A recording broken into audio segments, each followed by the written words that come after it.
It's a high-tech conversation. And a low-tech topic.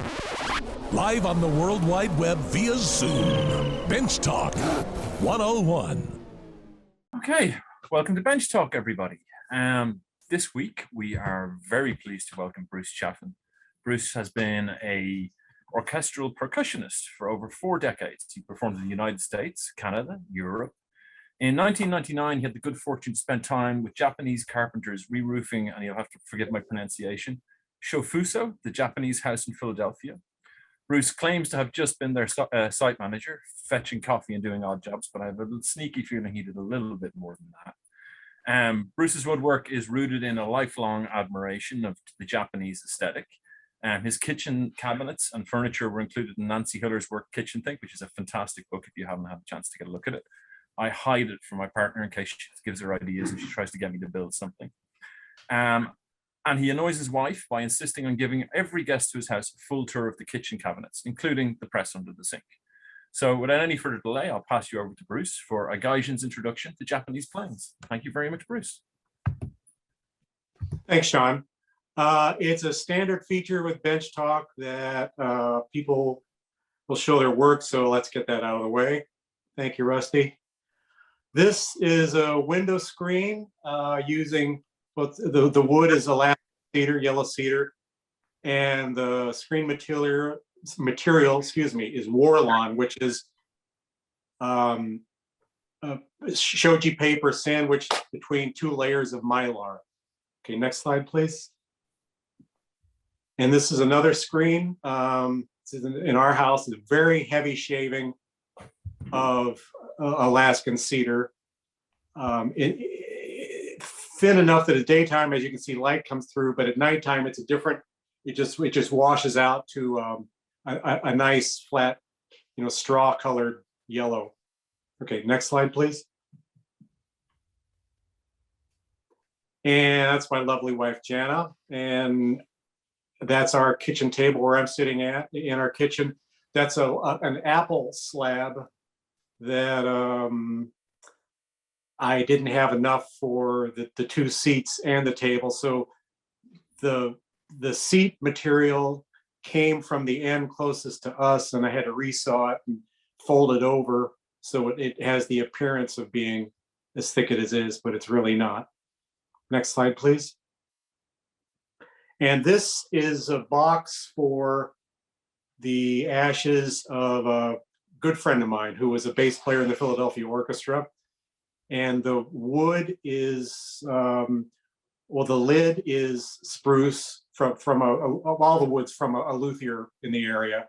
The 2 cleats there were cutoffs from an ebony neck, and I just left the curve and worked with that. And then the sides are tiger maple, and it's loosely patterned after a Japanese work toolbox, and there it is open. Okay, next slide, please.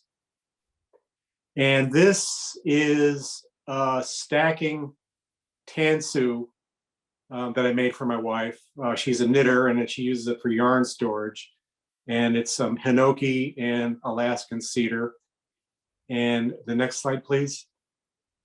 It passed through drawers, so there's no back, which also equates to 3 times 12 times 2 is 72 drawer fronts, but who's counting?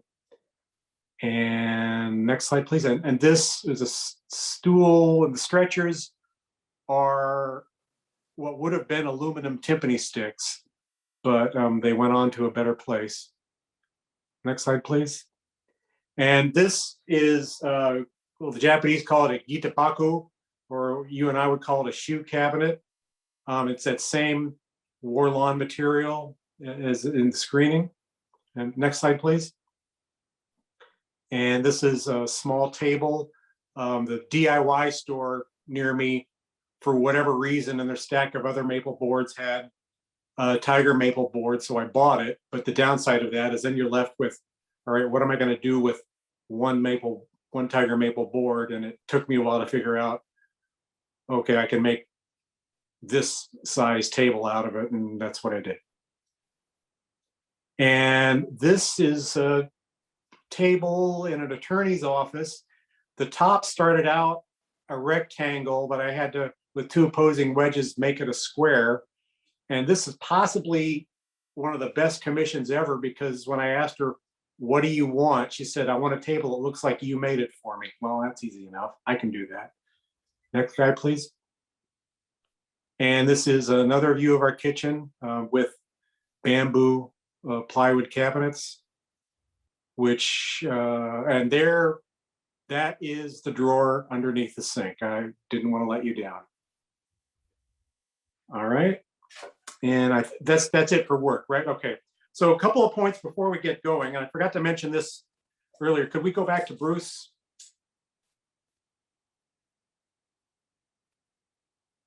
Sorry, Bruce. Thank you. Spotlight.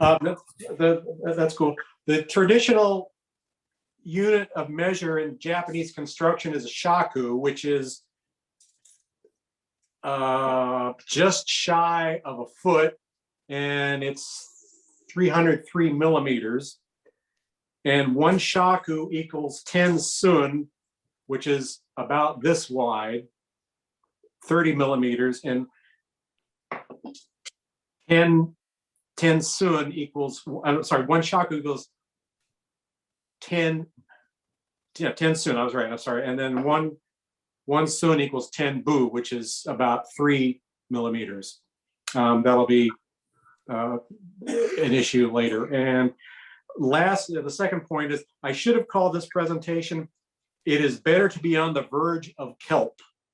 And you'll understand why later. It is better to be on the verge of kelp. Okay, so in Philadelphia, there is a building, we go back to shared slides, please.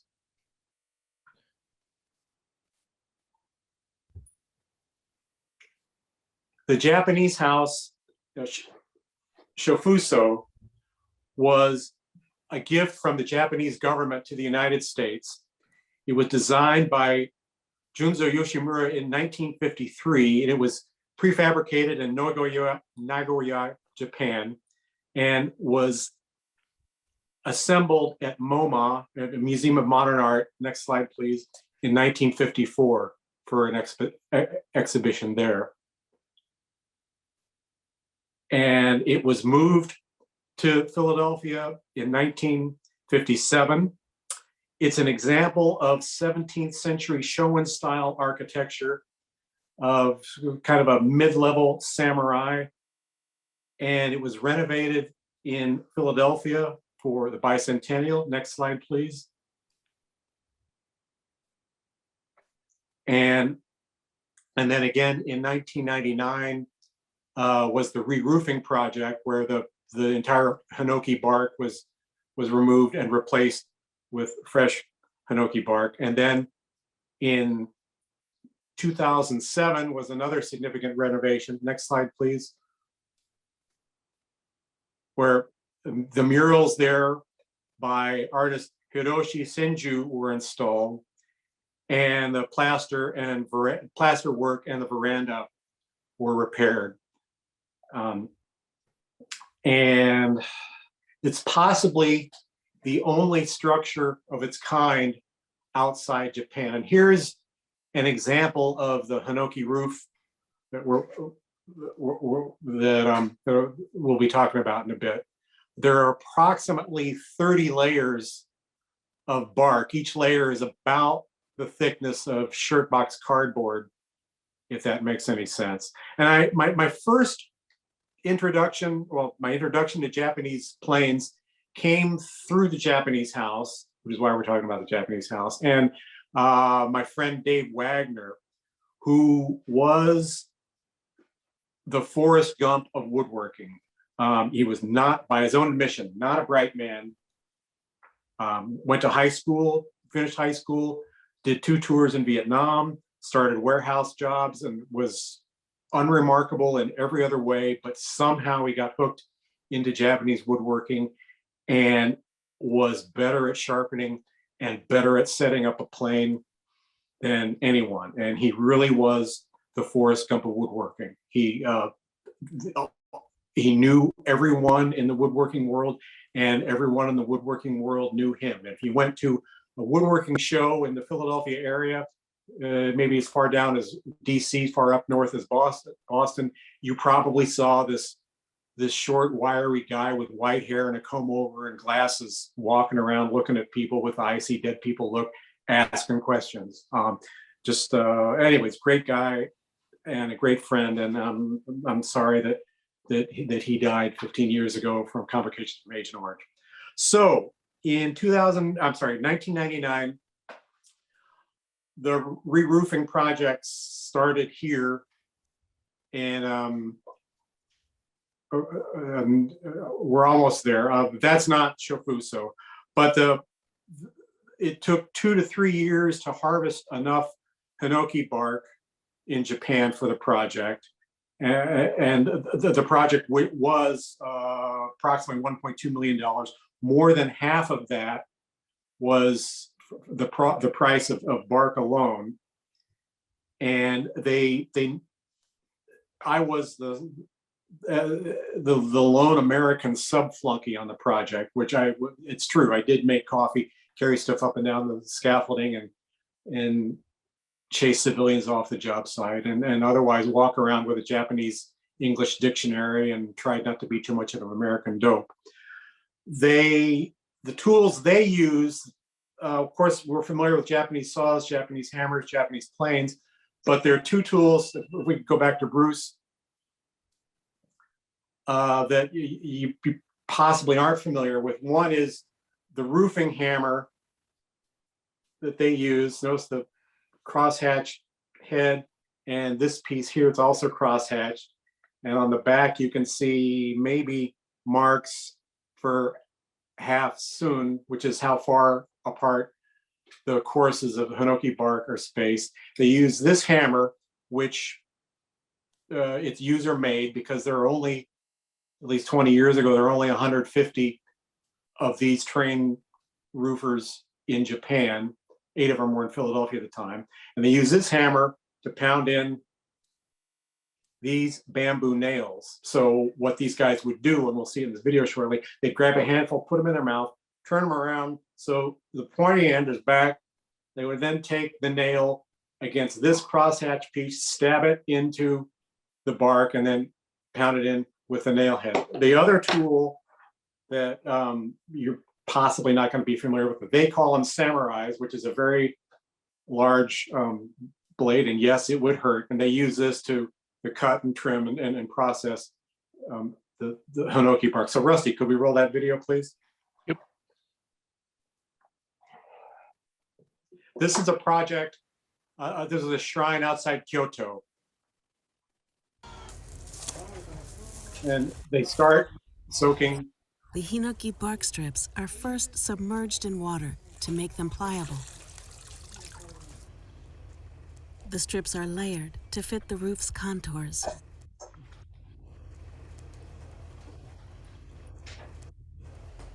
They are then secured with bamboo pegs.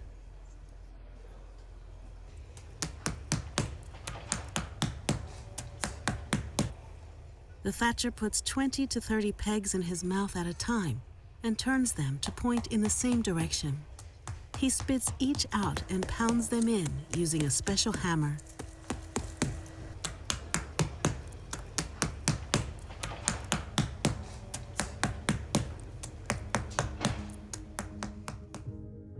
Layer upon layer, the contoured roof takes shape.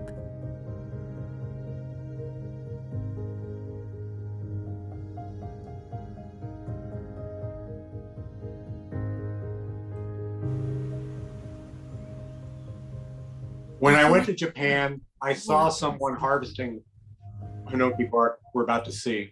And he climbs up that tree a long way. Specialized tradesmen peel the bark off the trees.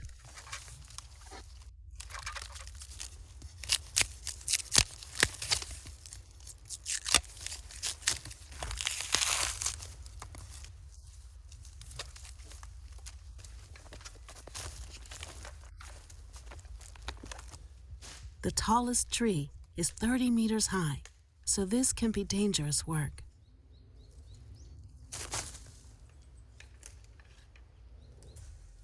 Hinoki bark needs processing before it can be used as thatching.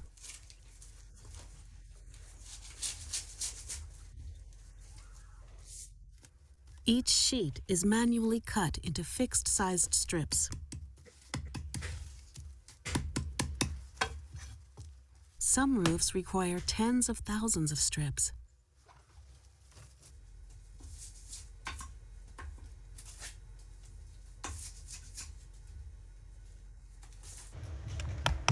Okay, thank you, Rusty.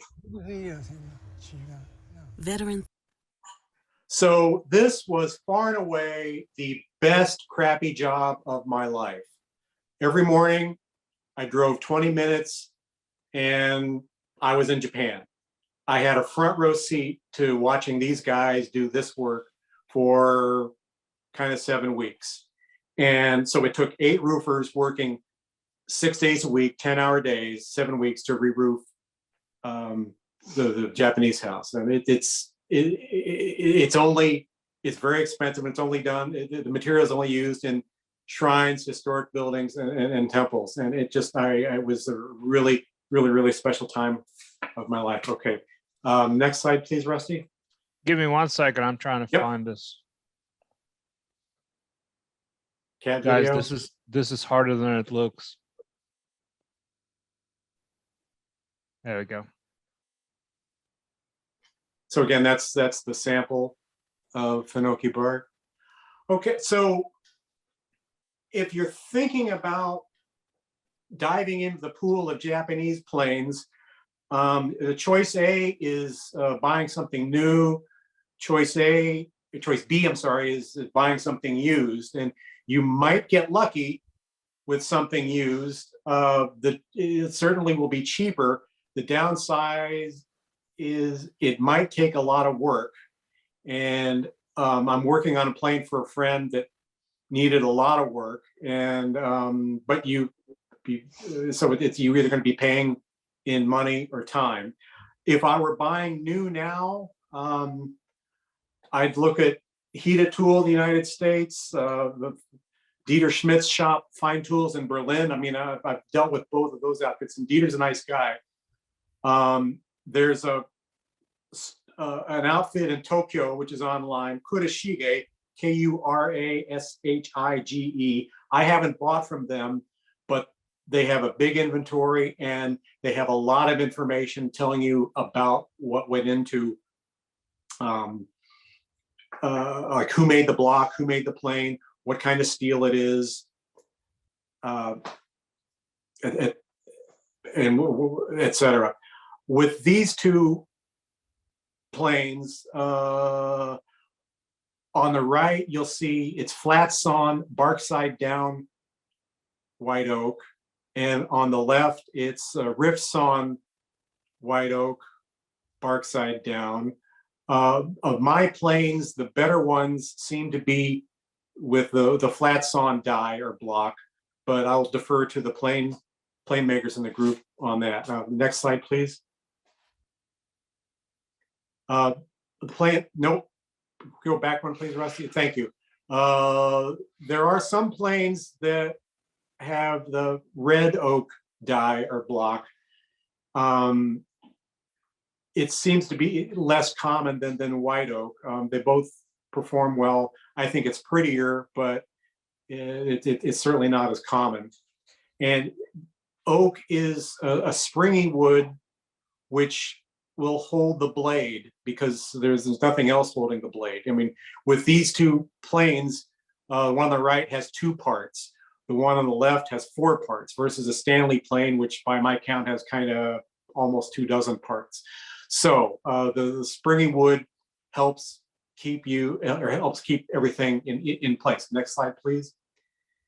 If there's a crack in the block, it's not the end of the world, although it's obviously preferable for it not to happen. But this was given to me by one of the carpenters, a plane he used, and he had patched it. Next slide, please. And with the blades, you can read plenty on the internet about white paper steel, blue paper steel. I've got both. I'm not going to give up an opinion because I'm not going to.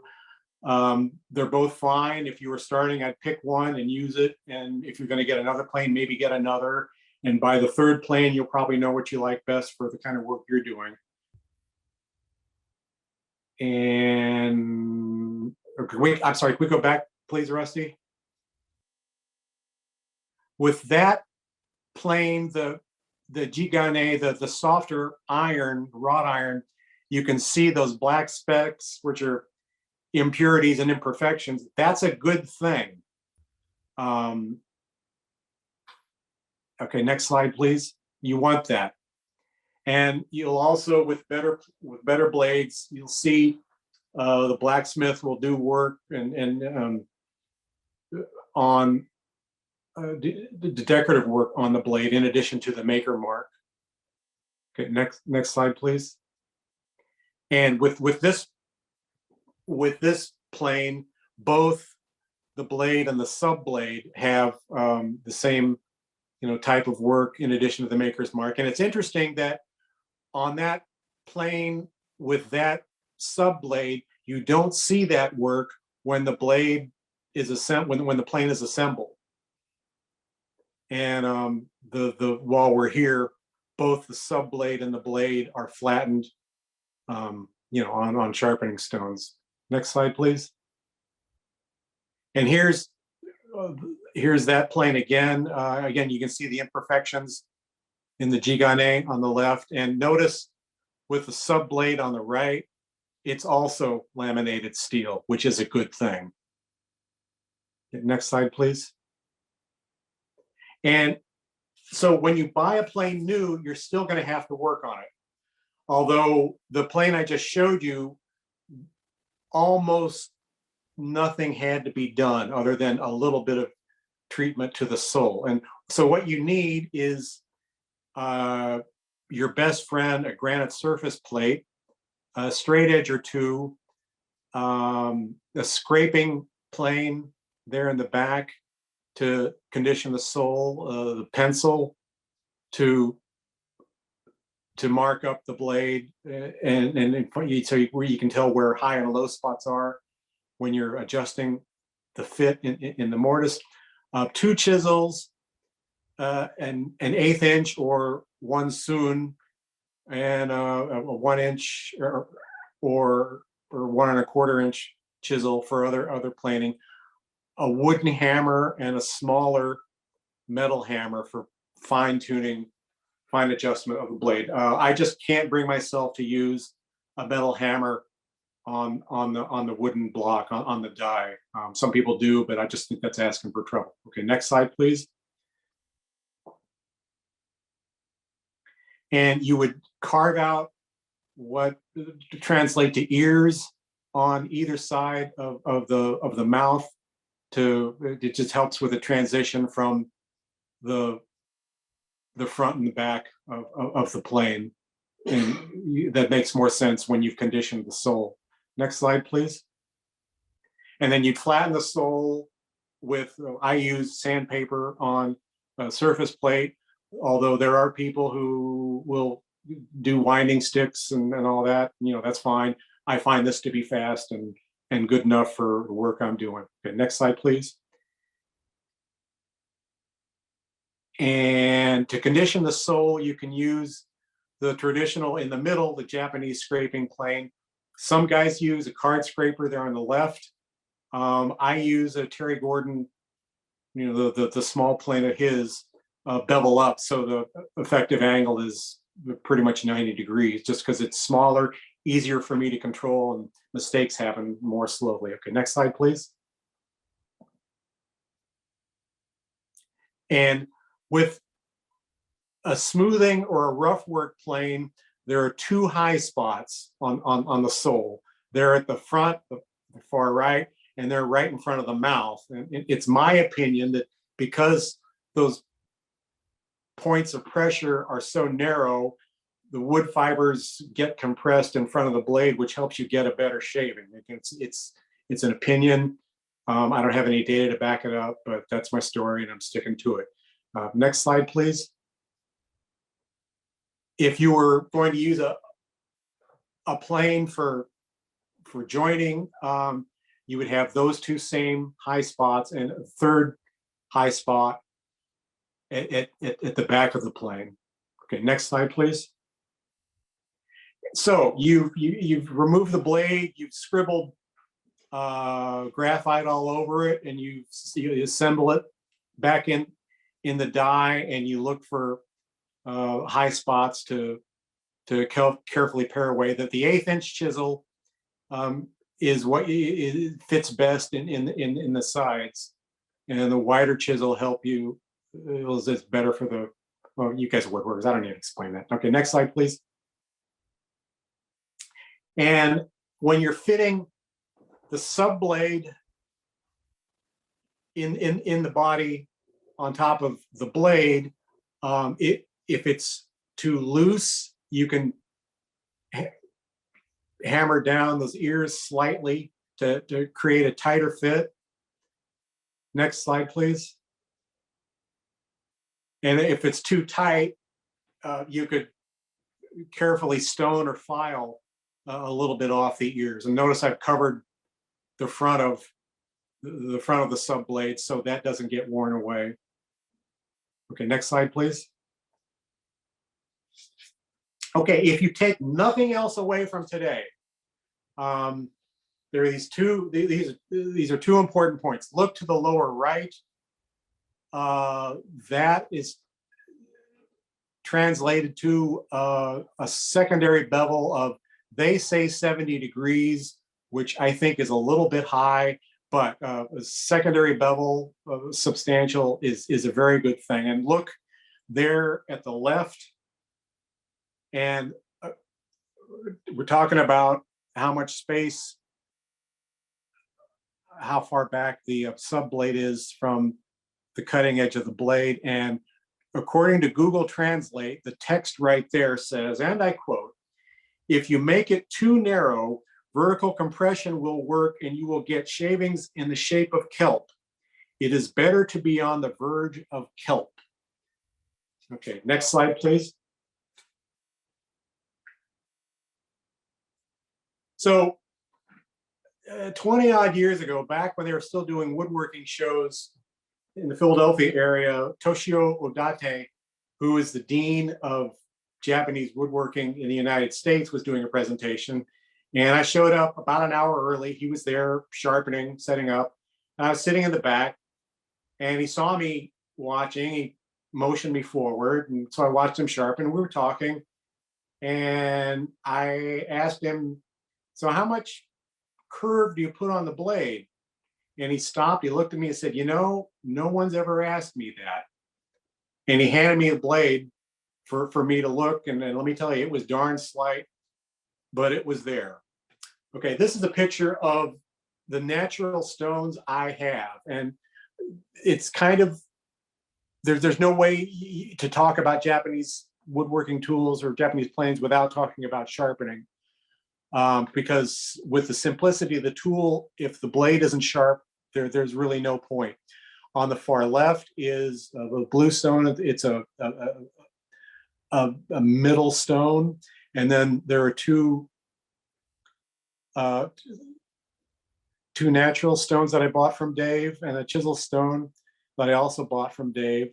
The stone on the far right was a gift from the carpenters in Japan, and the three stones in front are Nagruda stones, which of course you use to rub on the top and form a paste, which helps in sharpening. You'll notice that those stones all have, they're not clean. They all have stuff on the top, and you clean. You're polishing stones only as much as you have to, because you want that on top of the stone. And so a person might ask themselves, do I need natural stones for Japanese tools? And the short answer is no. The longer answer is it can be an expensive gamble, and inexpensive stones are probably inexpensive for a reason. Just as an illustration, from the left, the second and third stones cost me about $200 $200 each 25 years ago.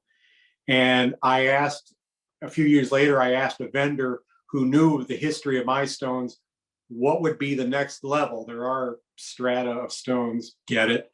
And she told me that I was going to have to spend probably $400 or $500 to get something significantly better. So if you were to buy natural stones, it's really you're dependent on whoever graded them and whoever's selling them to you. I have no experience with Belgian stones, and I'm sure some of you guys do, and I'd be happy to hear about them. What you get with natural stones is a better contrast between the hard steel and the softer chigane. I was working with I have a mokume marking knife that I was hoping I could get a good picture of the contrast between a natural stone and a Chaffin stone, but I couldn't get a good picture for this project. But I can tell you that the Chaffin stone makes it all look kind of the same, shiny. And on the plus side, that marking knife is really, really sharp now. If you are looking for an approximation, the Takenoko stone is a really good synthetic equivalent, Takenoko stone. Okay, next slide, please. So back to that stuff on top, you want a slurry because what you're sharpening with or polishing with at that point isn't the stone, it's the particles rolling around on top. And there are people in the world who use a drop of baby soap, which is mostly what I use. Also, Dave used glycerin, and you can also use personal lubricant, but I would advise you to not leave that out in your shop because you might end up having to answer embarrassing questions about what's going on while the glue's drying. Okay, next slide, please. You're better off freehand sharpening with Japanese blades just because it's a whole lot faster and it's a whole lot easier to get a curve on the blade. Also, the blades tend to be trapezoidal, and it's tough to get them set up in a sharpening jig. But with a piece of graph paper, you can kind of get symmetrical, acute angles with it's easier than sizing it up with a small square. And if all this isn't for you, that's cool. Spend time on your Stanley plane, put a secondary bevel on your chip raker, and remember, it's better to be on the verge of kelp. And finally, I'm a cheerleader for Philadelphia. It is a pretty good woodworking destination. In addition to the Japanese house here, there is the Center for Art and Wood. They have a website. And about an hour from here, outside Wilmington, Delaware, there's the Dominique Clock Shop, which is in the Winter Tour Museum. Really worth the price of admission to see that. There's a Warden Esherick house west of the city. And Nakashima's up in New Hope. Sometimes gives tours, but that's not happening now. But and let me tell you, the shed that has their stack of slabs is darn impressive. So that's my story. I'm sticking to it, and I'll answer questions if I can. Yeah, that was absolutely fantastic. Thank you so much for that, Bruce. Thank you. I mean, I have practically no knowledge of Japanese planes at all. I think I'm going to be going back to rewatch this because that was quite an education. For anybody who's new to Bench Talk, if you'd like to ask a question, just stick your name in the chat. I'm going to find you, spotlight you, and ask you to unmute when it's your turn, and I'll pretty much work through them in the order that they come in. So give me just a moment. I believe Mateus is first up. Indeed, yes. So thank you, Bruce. Core blimey, that was absolutely fascinating in so many ways. And I could probably monopolize half the evening asking you follow-up questions, but I will try to desist. A couple of things. So the first question that sprung to my mind was, would it be, in your view, would it be a good idea? I mean, I'm 99 point whatever traditional Western style hand tools, because that's what I started with, and that's what I've got, and what I'm familiar with. Would it, in your view, be of any worth or interest to try one's hand at Japanese style tools as a complement or in addition to, or would the confusion of the different methods of working, etc., be more of a hinder than a help? Well, of course, chisels, that's pretty much the same the world over. Yeah. The saws, for one thing, most of the blades are disposable, so if you screw something up, you're out $15. Yeah. And for what it's worth, my friend Dave was friends with Frank Klaus, who was a known woodworker here, and we went there once, and Frank was in working on a Saturday and was cutting some slots in a door, and Frank, Mr. Apprenticed in Hungary, was finishing up the cuts with this Japanese saw. And he said, because this is the only saw that'll do it. With a Japanese plane, well, with anybody, it kind of comes down to, do you like messing with tools or not? Some people are more, screw that, I just want to get to work. And other people are happy to mess with it, and that's cool. Anybody who can build a whatever scale it was boat certainly can, which, by the way, that was really cool. Certainly has the patience and the aptitude to tackle a plane. What I meant to say earlier, and thank you for getting me around to this, for the group, was probably if a person were thinking about starting a 48 millimeter plane, 48, 50 millimeter is a good size to start with. It's wide enough you can do some decent smoothing, but it's not too big, like with a 60 or 70 millimeter plane, where you may be asking for trouble if you're new to it. Yeah, so does that answer? Oh yeah, absolutely. So, I'm sure. I mean, even with, once you're into a panoply of traditional Western style planes, the grips and the ways of dealing, there are enough differences that I'm sure you can get your head and your hands around pulling instead of pushing and whatever. Yeah, that's less of an issue than you would think. And it's just different. And people are going to like it or they won't. But you're in the EU. Look at Dieter Schmidt's site. Absolutely. Yeah, I mean, really nice guy and banging shot. Yes. I was going to. That was my second question, because I'm a regular customer there, so there's a big surprise for you. And some of the few Japanese tools I have. I mean, I've got this hammer, which I bought from him, and also this is not a traditional Japanese. This is a modern take on a traditional Japanese. So it's a vernier scale marking gauge. Oh, that's sexy. It is, and for certain jobs, it's bloody cool, because you can really set it to within about 132nd, probably 100. Yep. Yeah, I've got the traditional version of that, and let me tell you, that ain't happening with that. No, but with this one it does. But the only drawback of this one is they only make it with the bevel this way.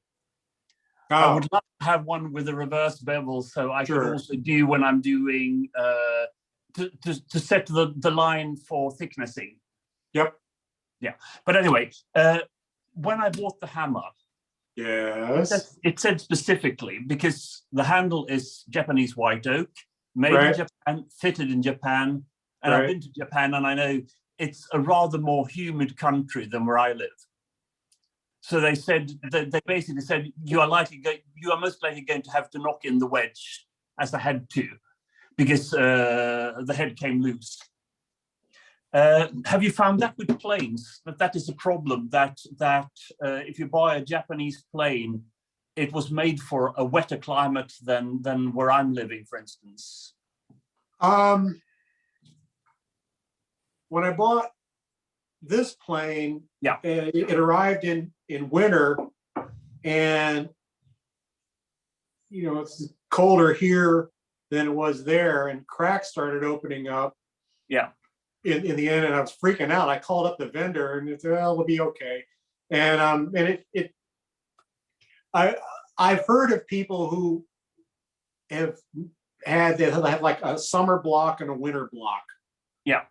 For which I don't know if that's true or not, but if a blade gets loose, you can shim it with paper. Yeah. Or if it gets really loose, you can glue in a hunk of veneer. Yeah. But unlike, which reminds me of another point, unlike a Stanley plane, where usually what happens over the life of the tool, someone buys a replacement blade. Yeah. What's the case with a Japanese plane is what'll happen is the blade's still good, but someone will make a new die or a new block. Oh, right. So yeah, well, I guess it makes sense. I mean, it's the block is just wood, right? And which I also should say that a person shouldn't be scared of working on these, even though the adjustments all have to be right. They all have to fit. Almost anything you do, you can undo. As I said, if the blade's loose, you can shim it with a piece of paper. You can put in, etc. You can redress the sole. Yeah. So anyway. Yep. Excellent. Thank you very much again, Bruce. Absolutely fascinating. Thank you very much. Okay, now we're over to Bruce's lovely assistant this evening, the wonderful Rusty. Thank you very much for helping out. Hey, Bruce. Hey, Rusty. It's again. great. Absolutely. Great to see you talking about Japanese buildings and Japanese tools and drinking Japanese beer. I think you're drinking Asahi. Yeah, I recognize that bottle. So I wanted to ask you, so I have many questions, but I was just going to start with one. How'd you get that job? Assisting on a building. They were looking for a percussion no. symphony. Back when I was dating this woman, she told me about the beginning of this project. She was a board member of the Japanese house, and I said, "Well, you're going to need a local guy." She said, "Oh, no, we're bringing over everything. It's going to be fine." And then when the guys came over, I got a call on a Monday. We'd broken up, I don't know, a year or so before, or whatever, I forget. And she said, "Remember when you said you'd want to work there?" I said, "Yeah." She said, "Could you still do that?" And resisting the urge to say, "I told you so," I said, "Yeah, sure, I'll be there tomorrow." So. Wow, that is not how I imagined that happened. Now, Philadelphia's a big, small town. It really is. And you said you worked there 7 months? It was 7 weeks. 7 weeks. I'm sorry. The project was 7 weeks. It was, September, October. And so you were there all, this 10 hours a day, 6 days a week. I was not, but I was there every day for chunks of those days. So the guys would show up at 8. They'd take a half-hour break at 10. They take an hour at noon. They take a half-hour break at 3, and they leave at 6. They work 6 days, weather permitting. What was that experience like? It was, I said, it was just absolutely the best.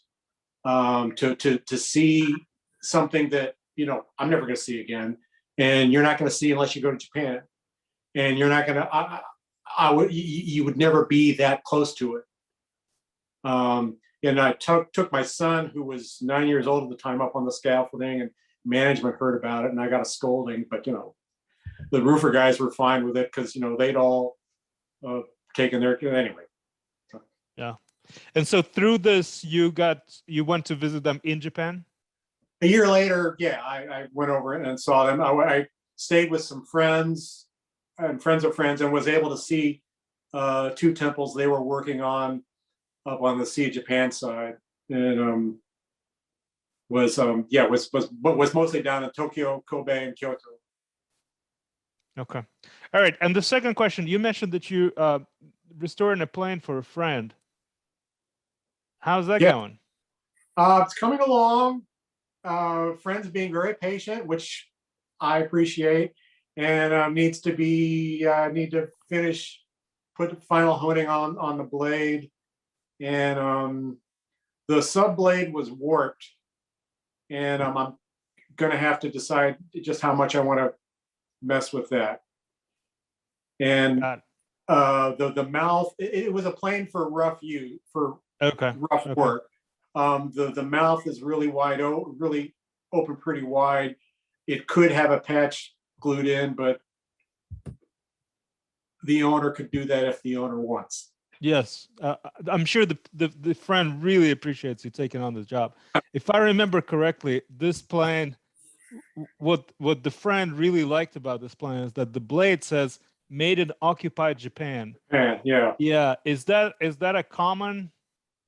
Beats me. Okay. I've seen a number of products with that stamp. I actually have bonsai stands that have that same stamp. And yeah, so this happens somewhere between 46 and 54, I believe they use that stamp. Okay, well, I'll let Chester ask his questions and other people as well. Thank you so much, Bruce.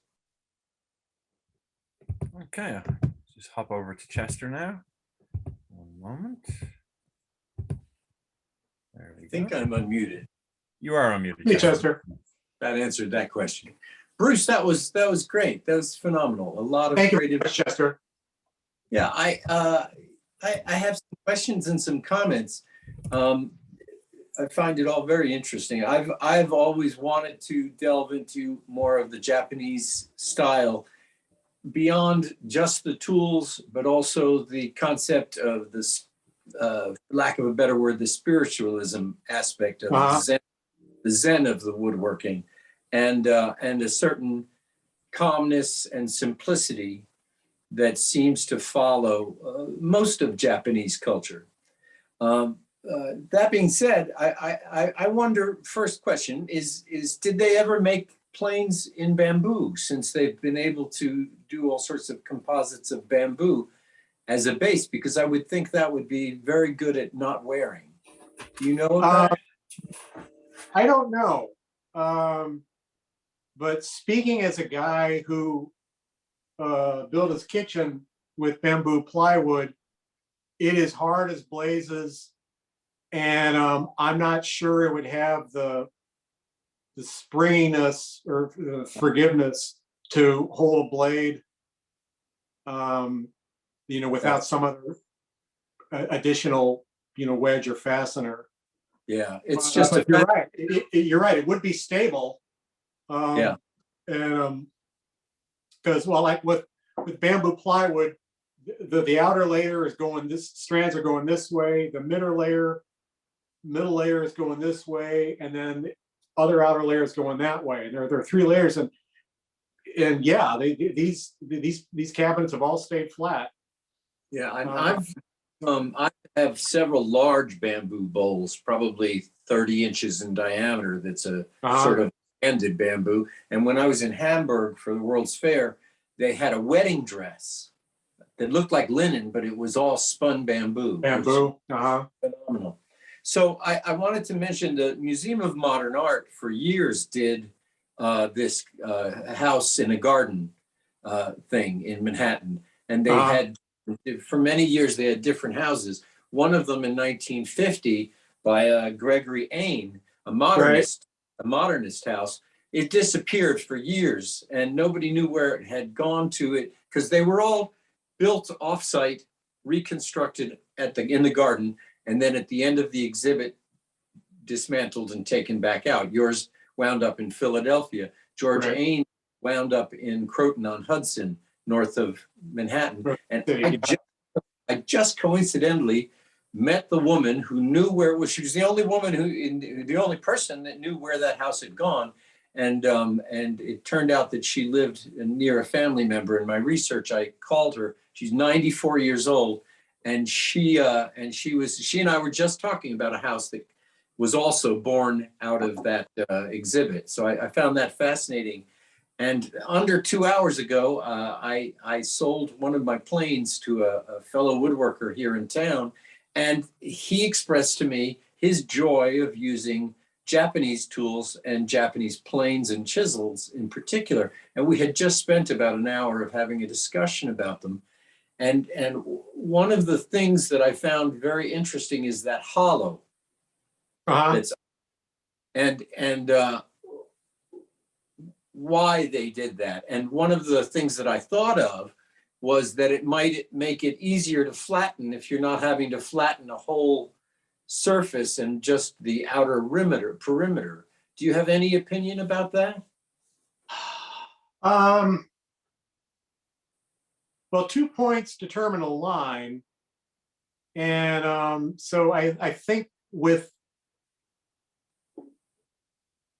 the plane writing here and here, it won't ride humps the same way a Stanley plane would, if that makes sense. Mhm.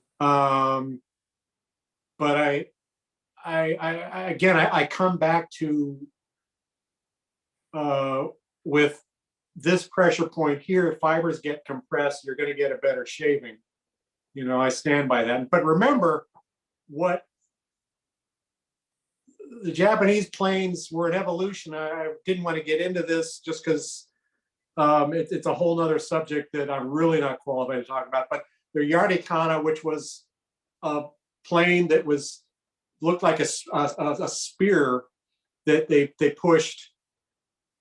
This is like going back, I'm going to guess 400 years ago. That's the planing they did. So do I know how this evolved? No. So let's just, any better answer would be above my pay grade. So I'll stop talking about that. Okay.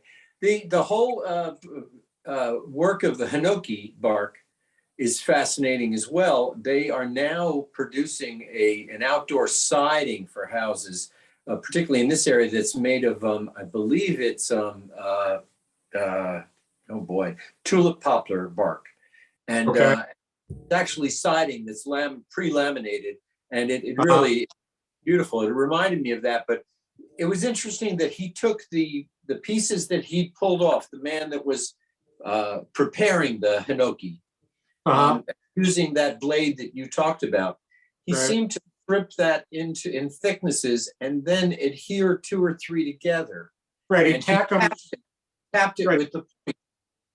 Did that in some way perforate and join them?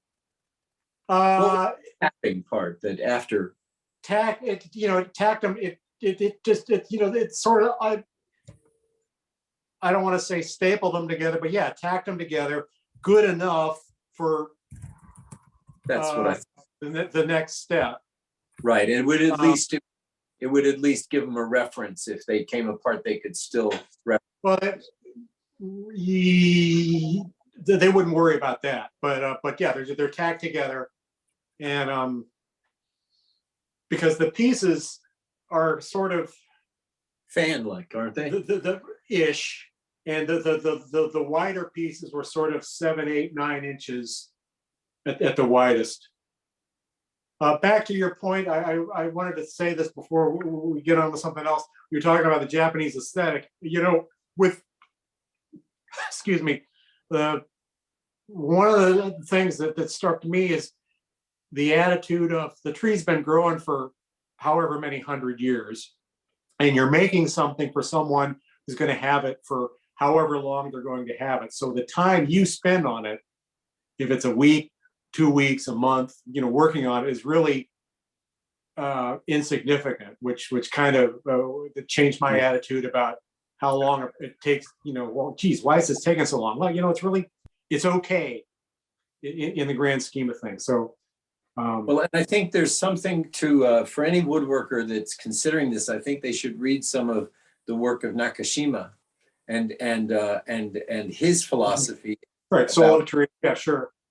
Because yeah, the soul of a tree. And but I think that inherent in all of that is a respect for ancestry, for living things, including the living earth. And I think that's an honorable thing. Really, really nice presentation. I don't want to monopolize this, but Thank you very much. fascinating. Thank you. Thank you. All right, thanks very much for that, Chester. Next up, I believe we have Eric. Okay, Eric, I need to get another beer. Just a minute.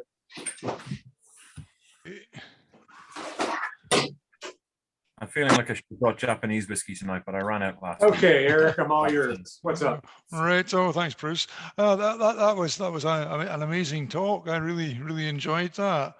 I really like the Japanese tools. I've got some saws and I've got some chisels. I haven't got any planes yet, but it's on my list of things to acquire. But one of the things I wanted to ask you is the plane blade, is it the same construction, the laminated steel, as the chisel blades? You know, and does it have that hollow in the back? Yeah, give me a minute.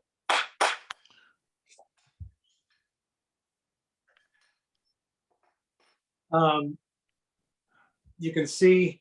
Yeah. Yes. Yeah. This chisel is a triple hollow, but yeah, hollowed.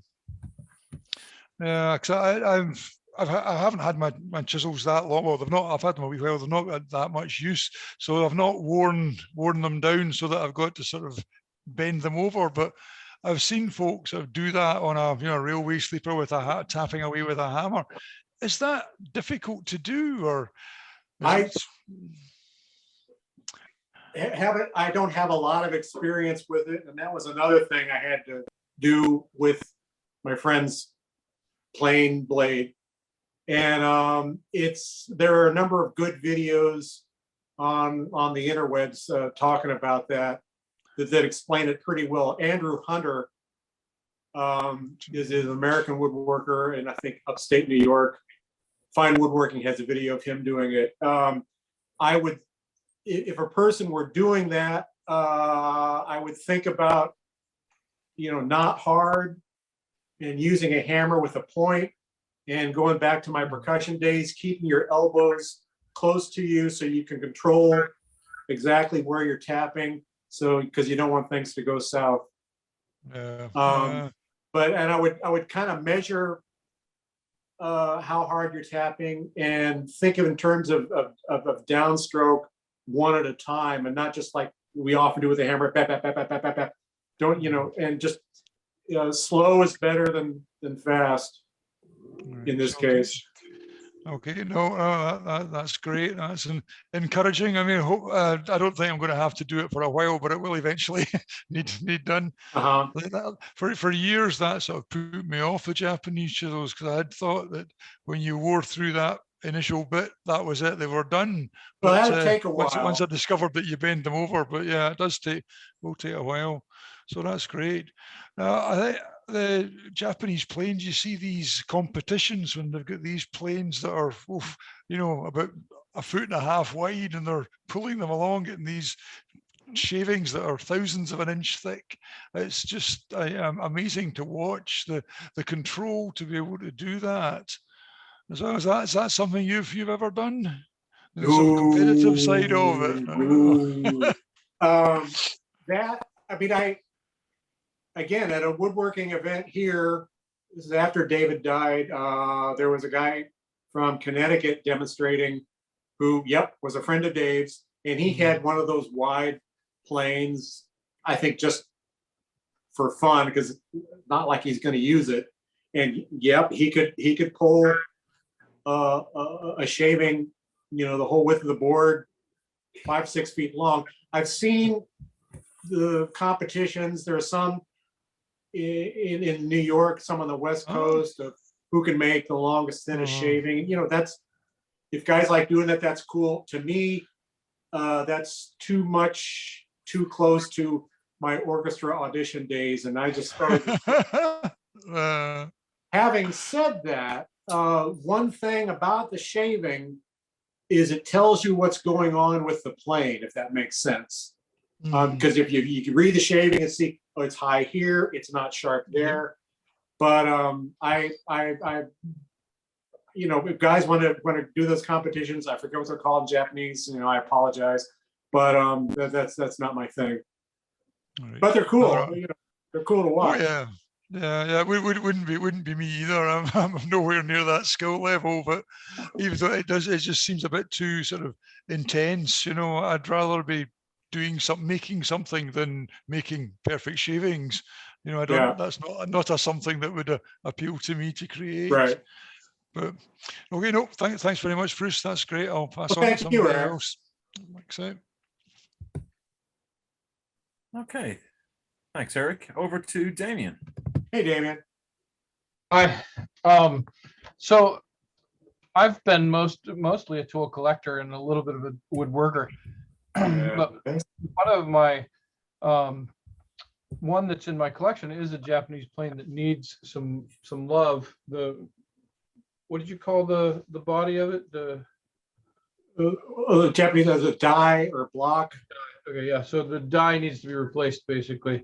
And I'm encouraged by listening to you tonight that that's a pretty normal thing to do, and it's not sacrilege to replace that. Right. The question I had, separate from that, is it doesn't seem like the equivalencies are there. Like if you look at a number 7, it's a jointer plane, but I don't see that in the types of Japanese planes. Where do you find those commonalities? And talk about the types a little bit. Yeah. This is the Japanese jointer plane. Okay. And it's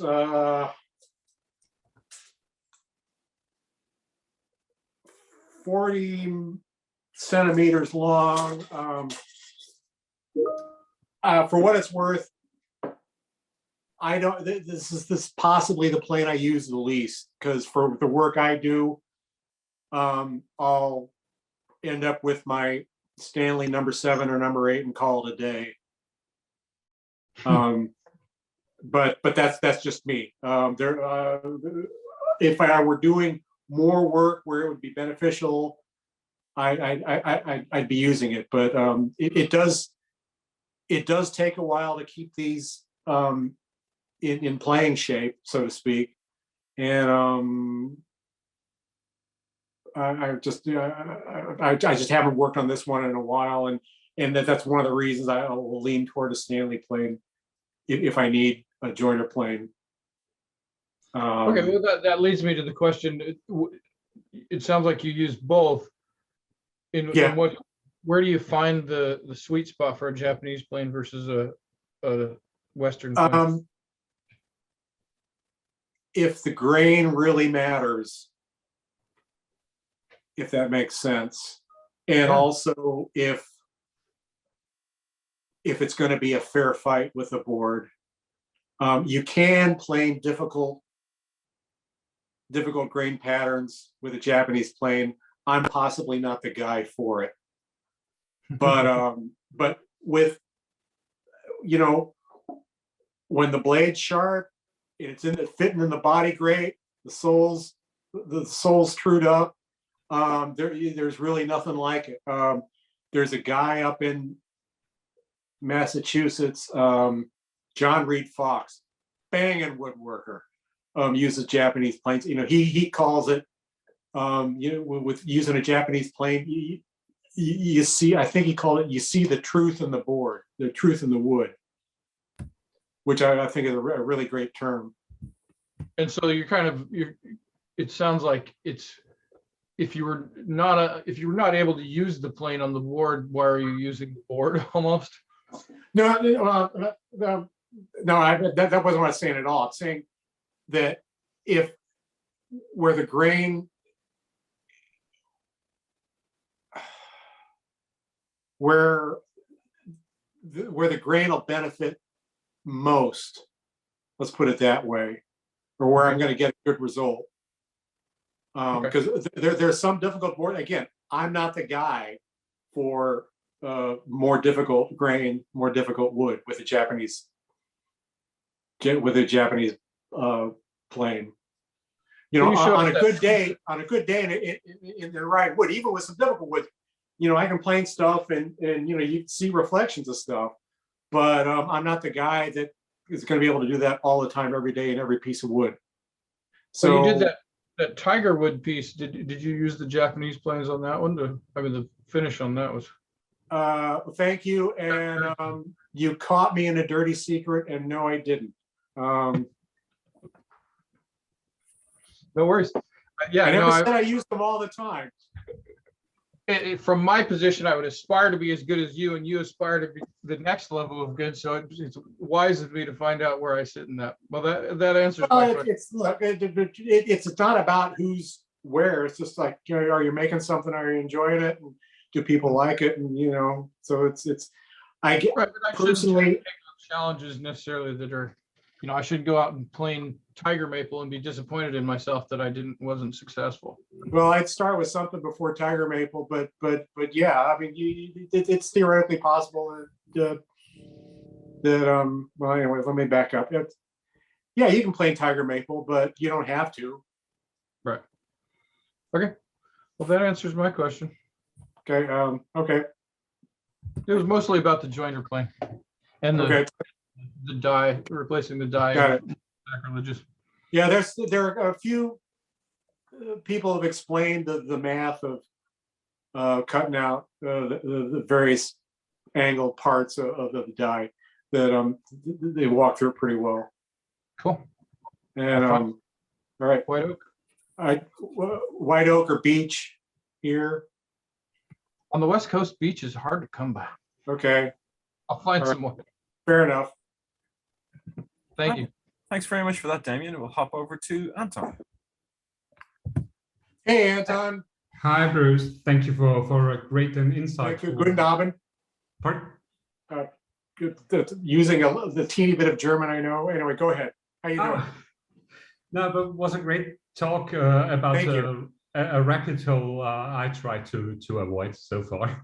So my question to you is, you used to compare your Japanese planes to Stanley type or metal body type planes. So my question is, was your path directly from let's say American or English metal plane tradition to Japanese wooden planes, or did you dabble in European style or Anglo style wooden planes before?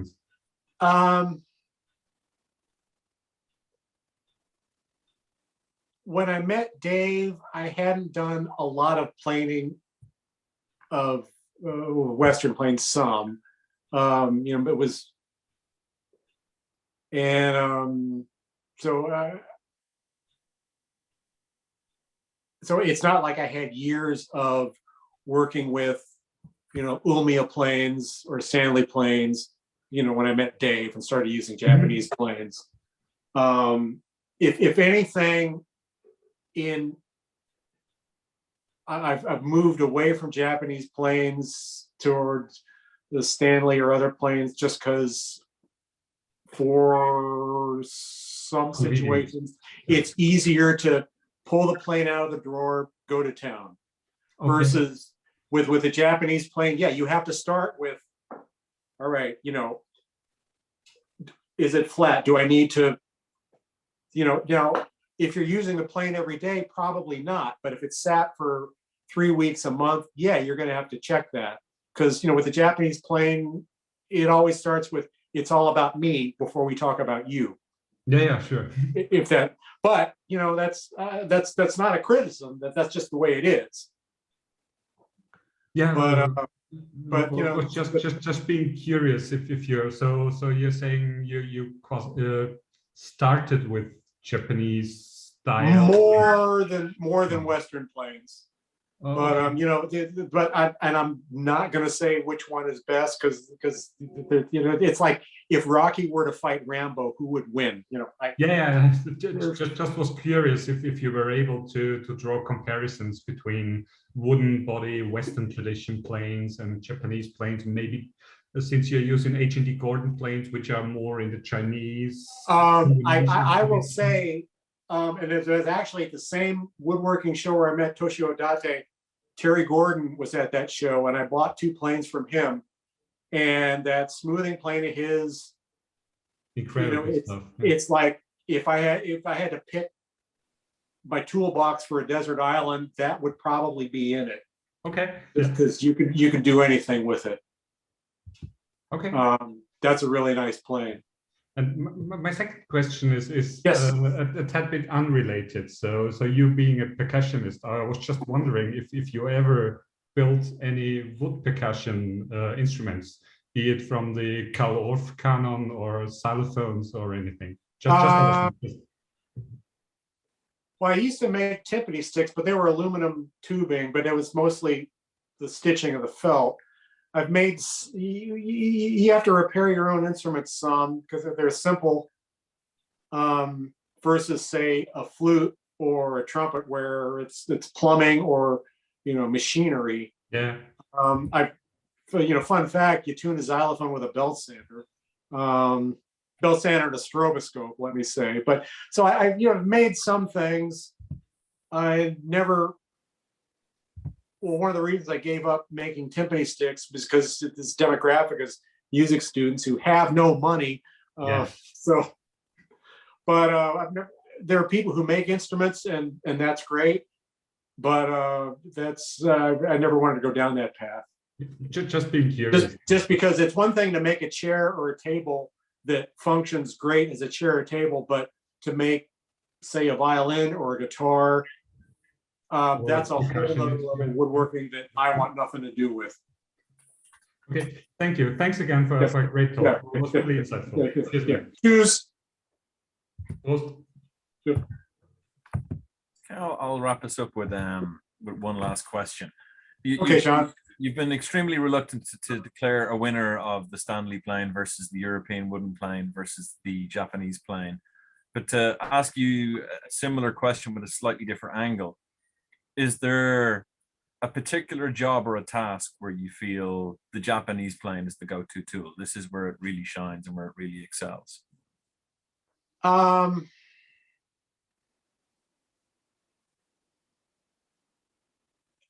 As I did a crap job of saying before, when the grain matters, or when there's something in the grain that you can bring out, with the Japanese plane, that's where it really, I think, will excel over the other two, because it's such a connection. Mm-hmm. Because, you know, the tool is so simple, and you know, again, that's it's a little bit of the, if Rocky were to fight Rambo, who would win? I understand. But I, you know, having said that, I also, you know, I've got Ulia planes. I've got a Primus plane. I like a Primus plane a lot. I wish it had a better blade, but I you know, I like those a lot, and it's you know, just at the same time. So I, you know, I'm on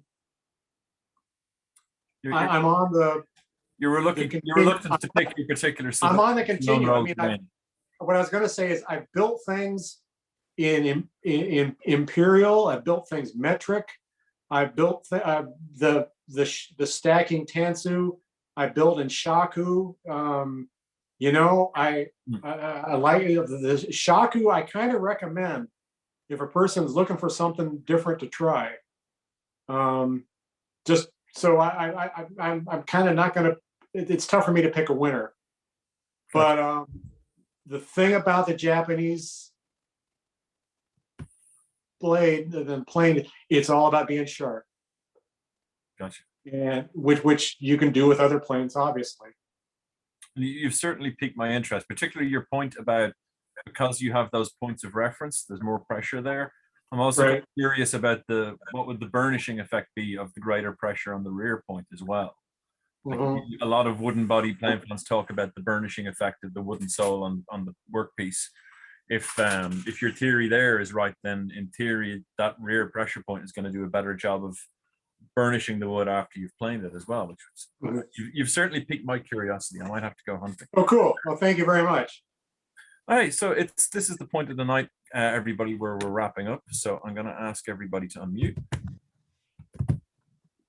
and as is tradition, we'll raise a glass of your favorite beverage and a toast to Bruce and the bench.